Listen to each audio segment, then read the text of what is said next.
Hello everyone, today we are going to discuss respiratory stimulant by Professor Sabashil. So what do you mean by respiratory stimulant?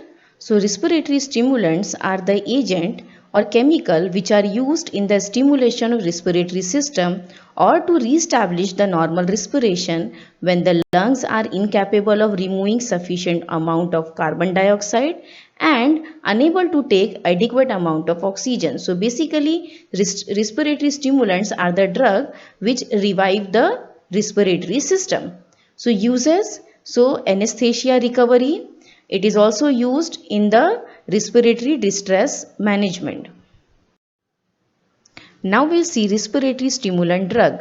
So the first one is the doxapram. So doxapram is CNS and respiratory stimulant which is given by IV route. It is used for the treatment of respiratory depression caused by anesthesia. So mechanism of action. So basically doxapram activate the medulla oblongata and produce the respiratory stimulation. Pharmacokinetic. So basically this drug produce effect in 20 to 40 seconds and the duration of action is around 5 to 12 minutes after IV administration.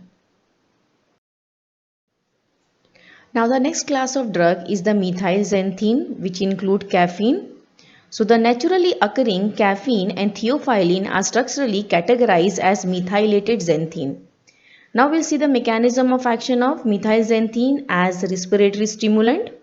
So methylxanthines such as caffeine have a stimulatory effect on the respiratory system via action on chemo functions, neural stimulation, increased metabolic drive and even enhanced muscle performance.